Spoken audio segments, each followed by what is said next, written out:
이 하나님의 말씀인 성경에는 빠진 것이 없고 부족한 것이 없다. 하나님께서 인정하시는 사람과 하나님께 인정받지 못하는 사람, 둘로 나눠져 있죠. 하나님께 인정받는 사람은 누군가, 하나님께 인정받지 못하는 사람 누군가 정확히 나눠져 있어요. 하나님은 누구만 간섭하시느냐? 하나님이 간섭하시는 사람은 하나님의 거룩한 사랑의 호흡이 들어간 사람만, 그 사람만 간섭하신다. 요한계시록 가면 첫사랑을 회복하라. 에베소 교회에게 그렇게 말씀하시죠. 첫사랑을 회복하라. 내가 어디서 떨어졌는지, 무엇하다 잃어버렸는지 지적하고 있잖아요. 책망하시고 있다고요. 첫사랑, 하나님의 사랑의 호흡이 어디서 잃어버렸는지, 어디서 떨어졌는지, 무엇 때문에 잃어버렸는지 그걸 기억하고 돌이키라는 거예요. 내가 그걸 회복하면, 그러면 주님이 약속하신 게 뭐냐? 그 약속은 파라다이스, 하나님의 낙원에 있는, 하나님의 동산에 있는 생명과를 먹게 하겠다. 약속이에요. 그러니까 내가 하나님의 거룩한 사랑의 호흡으로 조성됐다면 성령 받아야 알죠. 성령 받기 전에는 몰라요. 사도 바울이 하나님의 거룩한 사랑의 호흡으로 조성됐는데도 세상에 사는 동안에 그걸 알았습니까? 몰랐지요. 그러니까 자기 민족을 위해서 무너진 다윗의 왕조를 재건하기 위해서 불찰주에 얼마나 노력하고 일이 동분서주했겠죠. 그러다 보니까 걸지덕거린 것들은 무참하게 다 짓밟아버리고 세상의 방법대로 한 거죠. 성령 받기 전에는 몰라요. 내가 하나님의 사랑의 호흡이 내 안에 들어왔는지 안 들어왔는지. 그러니까 첫사랑, 그 사랑을 회복하라. 최초로 하나님의 사랑이 호흡으로 조성된 사람이 누구예요? 첫사람 아담이잖아요. 그러니까 사랑의 호흡이 내 안에 들어왔는지 안 들어왔는지는 어느 때 아느냐? 부활하신 예수님 만나고 그 주의 명령대로 직가로 가서 거기 가서 눈에서 비누 같은 게 떨어져 버리고 눈이 뜨에 보여야 되니까, 그래서 그 라오디케아라는 그 교회에게 주님 명령하신 게 그랬잖아요. 안약을 사서 네 눈을 보게 하라. 안약을 사서 구약과 신약을 통해서 네가 보지 못한 것을 보여야 된다는 거예요. 그래야 네 모습이 어떤가를 안다는 거예요. 그전에는 네 모습 스스로를 볼 수가 없다는 거지. 그래서 하나님 말씀을 내가 올바로 볼 수 있어야 된다. 야곱의 그 아내 가운데 레아가 있지요. 라헬이 동생이고 레아가 언니인데 레아는 알력이 부족하다. 그것이 보는 게 부족하다. 그게 뭘 말씀하는지를 올바로 알아야 돼요.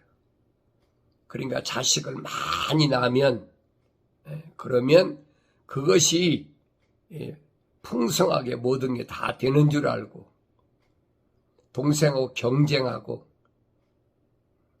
부지런히 자식을 낳는데 집중하잖아요. 알력이 부족하면 그렇게 된다.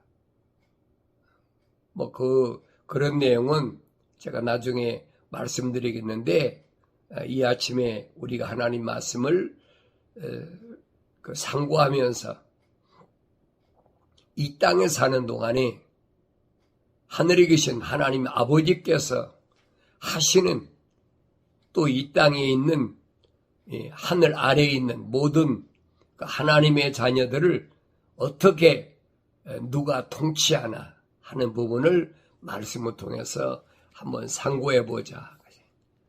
우수 땅에 한 사람이 있는데 그의 이름은 욥이더라. 그 사람은 온전하고 정직하며 하나님을 두려워하고 악을 피하는 사람이더라. 그랬어요. 우수 땅에 한 사람이 있었다. 그 이름은 욥이더라. 욥은 이름은 가상인물이 아니에요. 그 야곱의 그 12 아들 가운데 이사갈 지파인가요? 그 지파의 그 혈통의 한 사람이 욥이에요. 어리석은 사람들이 욥기는 가상인물로 그렇게 기록한 것이라고.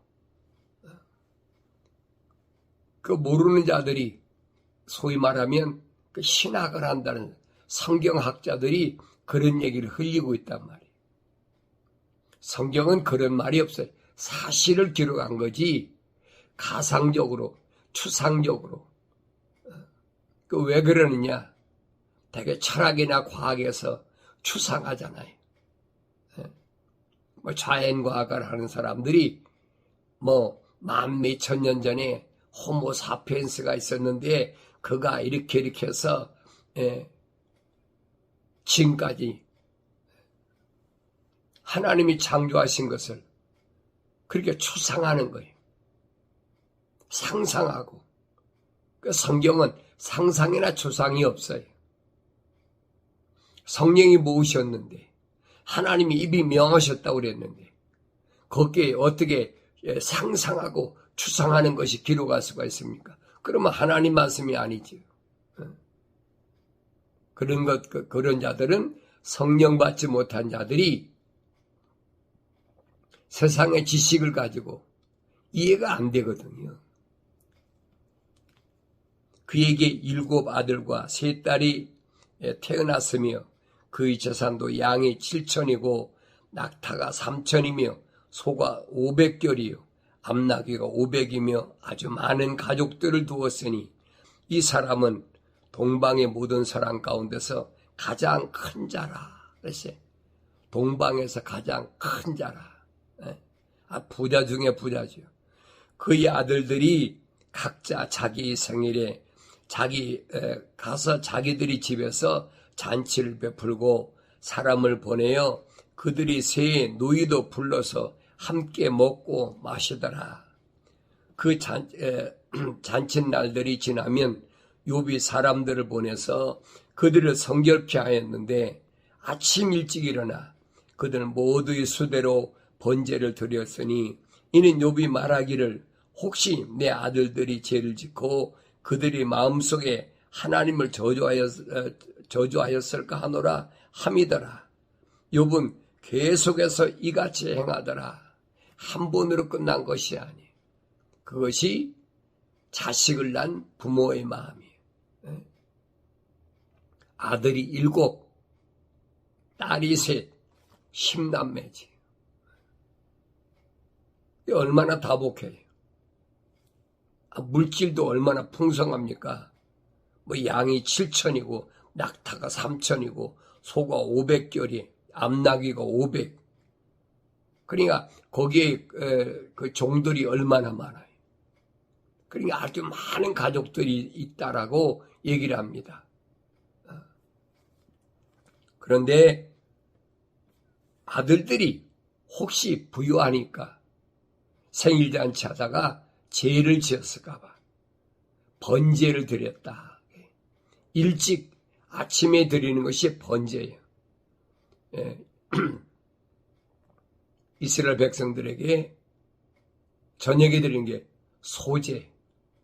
아침 저녁으로 제사장들은 번제와 소제를 드리는 그 일을 담당했던 것이 광야 40년 동안에 이스라엘 백성들에게 주신 주님의 법이에요.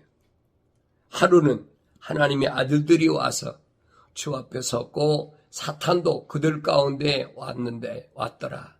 주께서 사탄에게 말씀하시기를 네가 어디서 왔느냐 하시니 사탄이 주께 말씀하여 대답하여 말씀드리기를 땅에서 여기저기 위아래로 두루 다니다 왔나이다 하니 주께서 사탄에게 말씀하시기를 너는 내 종 욥을 유위에 보았느냐? 세상에 그와 같은 사람은 아무도 없나니 그는 온전한 정직한 사람으로 하나님을 두려워하고 악을 피하는 자니라 하시니라. 하나님께서 그러니까 온 세상은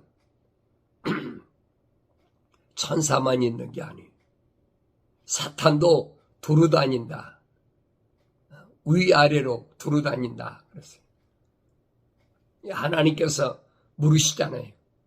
너 내 종 욥을 보았느냐? 하나님이 인정하시는 하나님의 종. 그는 어떤 사람이냐? 그는 온전하고 정직한 사람으로 하나님을 두려워하는 사람이라 그랬어요. 사람을 두려워하는 것이 아니라 하나님을 두려워한다. 잠언서에 보면 하나님을 두려워하는 게 뭐냐? 그게 지혜의 시작이다. 지식의 시작이다. 지혜로운 사람이다. 그런 겁니다. 그런데 사탄이 주께 뭐라고 말합니까? 욥이 아무런 이유 없이 하나님을 두려워하리까? 욥이 그렇게 엄청난 재산을 가지고 또 자녀도 10남매나 가지고 그 가족들이 얼마나 많고 하니까 하나님을 두려워하고 그 잃어버릴까 봐 하나님께 기도하는 거지. 그가 그거 없으면 하나님을 그렇게 두려워하고 하겠습니까? 그래서 정말 참소하는 거예요. 이게 사탄의 특징이에요.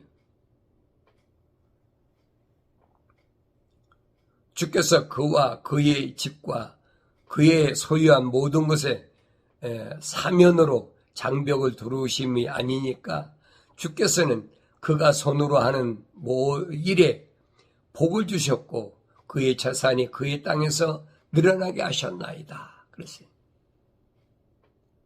복을 주셨다. 복이 뭐냐는 거예요.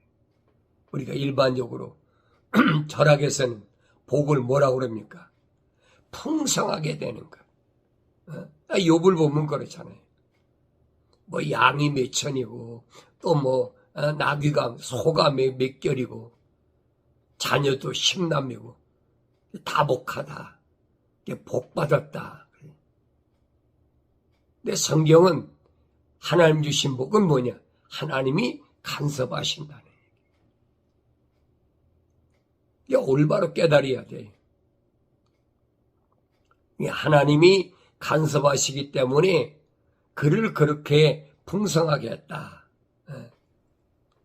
그러나 이제 주의 손을 대시어 그가 소유한 모든 것을 쳐보소서. 그리하시면 그가 주를 정면으로 저주하리다. 그렇죠? 그가 소유가 많고 그렇게 풍성하니까 하나님을 두려워하고 그렇게 하나님께 경배하고 정직하고 온전한 사람으로 유지가 되지. 그 재물이 다 없어지면 하나님을 절대 그렇게 경배하고 온전한 사람이 못 된다. 욥이 참소하는 거예요. 주께서 사탄에게 말씀하시기를 보라. 그가 소유한 모든 것이 네 권세에 있으나. 그랬죠. 그래서 잘 아셔야 돼요. 욥이 소유한 모든 것이 누구 권세에 있느냐? 사탄의 권세에 있다는 거예요. 왜? 하늘 아래에 있기 때문에.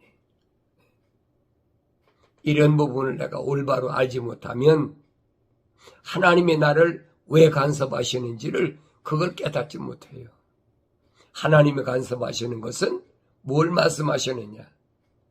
하나님이 내 종으로 내 아들로 인정하실 때는 하나님의 거룩한 뜻에 따라서 먹고 입고 마시고 하는 것에 대해서 하나님이 간섭하시는 거예요. 왜? 그것 때문에 거룩을 잃지 말라고.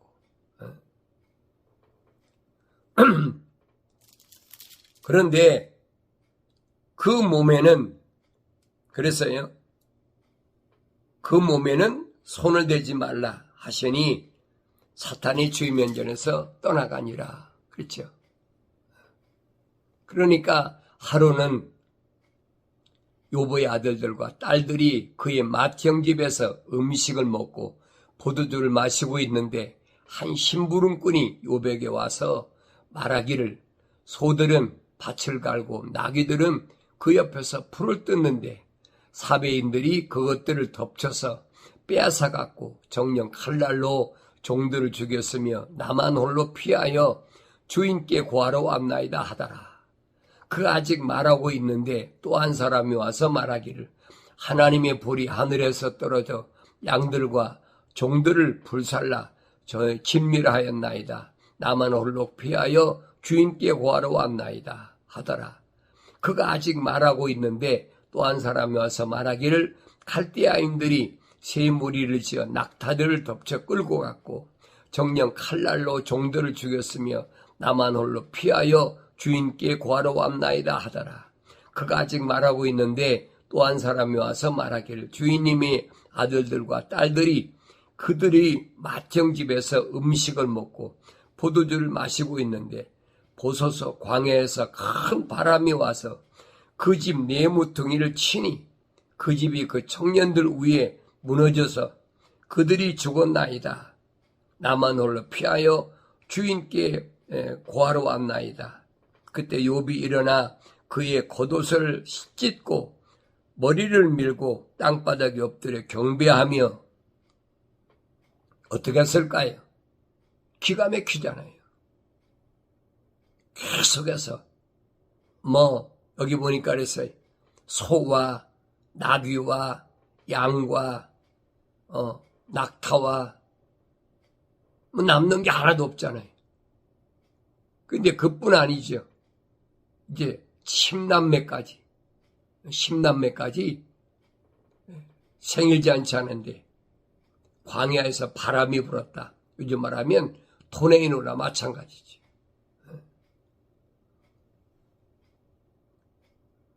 그리고 하루아침에 10남매가 다 죽어버렸어. 그 많은 재산이 다 날아가 버렸어. 왜 그랬을까? 하나님이 사탄에게 허락하셨잖아요. 내종 욥은 그런 외적인 거 가지고 흔들리는 사람이 아니다. 하늘 아래에 있는 것은 네 권세에 있다라고 하나님 분명히 말씀하셨잖아요. 그러나 그 몸에 손대지 마라. 욥이 하루아침에 요즘 말하면 벼락 맞은 거 마찬가지지. 그 많은 재산 다 날라가고 10남매가 한 자리에서 몰살했는데 그러니까 욥이 옷을 찢고 머리를 밀고 경배했다. 말하기를 내가 내 어미 태에서 맨몸으로 나왔으니 내가 맨몸으로 그리로 돌아가리이다. 주신 분도 주시오 뺏어가신 분도 주시니 주 이름을 송축하나이다 하더라. 이 모든 일에도 욥이 죄를 짓지 아니하였고 어리석게 하나님을 탓하지 아니하였더라. 이 아침에 우리는 이 하나님의 말씀을 통해서 경건의 훈련을 통해서 이 세상에 사는 동안에 하나님의 아들들이 하나님의 종들이 하나님께서 하시는 일을 올바로 아셔야 된다는 거예요. 내 생각대로 뭔가 내 마음에 계획한 대로 안 되면 하나님 원망하고 하나님 왜 이러십니까? 분명히 하나님은 욥에게 이렇게 하신 것은 다시 말하면 하나님이 간섭을 끊으셨다는 거예요. 사탄이 시인하잖아요. 하나님이 간섭하셨고 욥의 울타리를 쳐가지고 보호하셨기 때문에, 간섭하셨기 때문에, 그러니까 욥이 그렇게 됐지. 하나님이 간섭하지 않아 보십시오. 욥이 언제 내겠습니까? 그러니까 그걸 깨닫지 못하잖아요. 우리 신앙은 어떤 신앙인가? 내 신앙은 어떤 신앙인가? 나는 하나님의 간섭을 받는 자인가? 하나님의 간섭을 받지 못하는 자인가? 그러니까 왜 그랬느냐? 왜? 그걸 깨달아야지요. 성경은 이 아침에 나에게 정확히 그걸 깨닫게 해주십니다. 이건 지나간 하나의 우화나 아니면 누가 상상력으로 어떤 작가가 쓴 얘기가 아니에요. 사실적인 얘기. 누굴 보라고? 나를 보라고. 하나님의 아들인, 하나님의 종인 나를 보라고. 세상 거 믿지 말라는 얘기. 아무리 재산 많으면 뭐하니? 자녀들이 10남매가 되면 뭐할 거예요? 욥이 그러잖아요. 옷을 찢고 머리를 밀고 삭발하고 좌절하고 낙심한 게 아니에요. 엎드려서 경배하면서 뭐라고 그럽니까? 내가 내 어머니 태에서 맨몸으로 나왔으니 내가 맨몸으로 그리 돌아가리다. 내가 어머니 태에서 나올 때 뭐 가지고 나왔습니까? 아니잖아요. 하나님께서 다 간섭하셔서 복 주셔서 그렇게 됐다면 하나님 필요해서 가져가신다는데 무슨 할 말이 있어요? 근데 우리는 일반적으로 그렇게 생각하지 않잖아요. 이건 다 내 것이니까 내 계획대로 내 마음먹은 대로 뭐가 이루어져야 돼. 그 내 생각이란 얘기예요. 왜 하나님이 욥을 온전하다, 하나님께 인정받는 사람인가를 내가 확실히 올바로 볼 수 있어야 된다는 얘기예요. 욥기서가 그냥 기록된 게 아니에요, 여러분. 대개 일반 사람들은 뭐라고 합니까? 네 집에 저주가 임해서 그렇다. 무당들은 그래가지고 뜯어가잖아요. 무슨 내 할아버지가 무슨 저주가 임해서 그렇다. 또 목사들은 뭐라고 합니까? 신령하다는 목사들이. 형통적으로 이어지는 저주를 끊어줄 테니까 특별 금식하고 무슨 기도하고 해라. 성경은 아니잖아요. 하나님이 간섭하심으로 인해서 그렇게 부유하게도 되고 하나님의 간섭을 끊어버리면 하루아침에 알거지가 돼버리는 거예요. 그래서 나는 하나님의 간섭을 받는 자인가 하나님의 간섭을 받지 못하는 자인가. 하나님의 간섭을 받다가도 하나님의 간섭이 끊어지면 이런 일이 분명히 있다는 사실을 이 아침에 내가 깨달아야 됩니다. 그런데 이것이 언제까지 존속될 줄 알고 있다는 얘기예요. 하나님이 거룩한 사랑의 호흡이 안 들어온 사람이야. 세상에서 자기 능력으로, 자기 기술로, 자기 힘으로 얼마든지 하지. 그러나 하나님의 거룩한 사랑의 호흡이 들어온 사람은 그게 아니란 얘기예요. 소위 말 하나님이 간섭하시는 사람. 그래서 하나님께서 아브라함에게 말씀하시잖아요. 내가 너한테 복을 줄 테니까. 하나님께서 아브라함한테 복 주신다는데 아브라함의 일생을 보세요. 하나님 명령대로 가나안 땅에 왔는데 왜 흉년이 들고 왜 애굽까지 피난까지 가서 사랑하는 아내, 사례를 뺏겨서 억지로 팔지 않으면 안 되는 그런 순문을 겪어야 되느냐는 거예요. 그게 복 주신 겁니까? 그 깨달아야 되지요. 그런데 거짓말로 하나님 말씀을 자세히 상고하지 않으면 안 보이게 됐어요.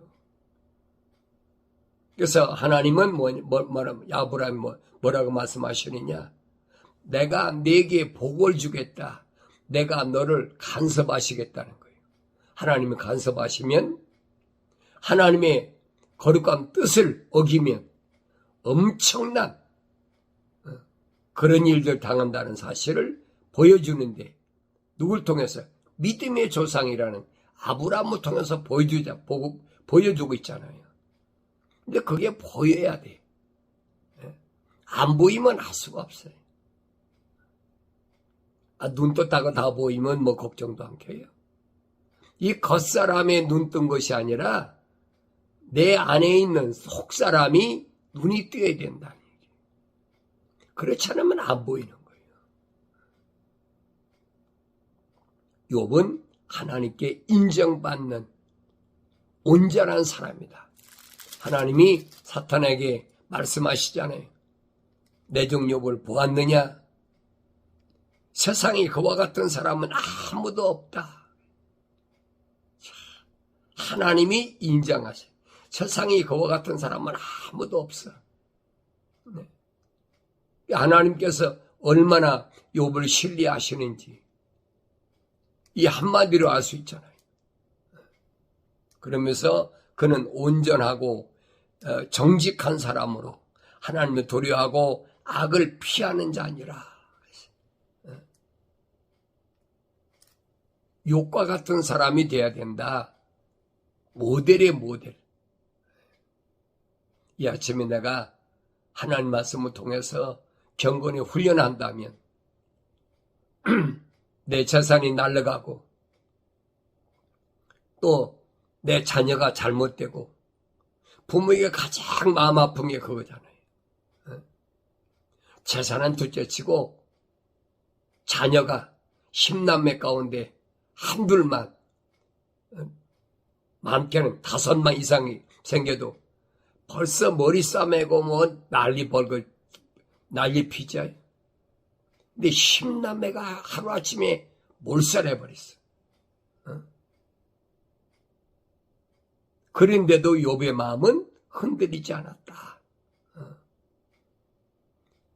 그래서 하나님께서는 세상에 그와 같은 사람은 아무도 없다. 그만큼 하나님이 인정하시는 사람이다. 그는 온전하고 정직한 사람으로 하나님을 두려워하고 악을 피하는 사람이다. 하나님의 약속을 믿고 하나님의 명령에 순종하는 이것을 거절하는 악한 것들을 피하는 거예요. 온전한 마음, 하나님을 사랑하고 이웃을 사랑하고 하나님의 마음이 합당한 사람. 오늘 이 말씀 앞에 나는 어떤 사람인가? 나 자신을 한번 비춰봐야 되죠. 내가 뭘 잃었다고 해서 그것 때문에 좌절하고 절망하나? 가장 귀한 거 잃은 것이 뭔가? 그 사탄의 손아귀 있는 거예요. 하나님 간섭 안 하시면 그걸 끝나는 거예요. 그러니까 때로는 하나님은 나의 거룩함을 위해서 그가 간섭하시고 보호하시고 장막을 두루 치신다. 약속하신 말씀을 올바로 깨닫는 이 아침이 될 때 내가 환경에서 어려움을 당해도 당당하게 승리하게 되는 줄로 믿습니다.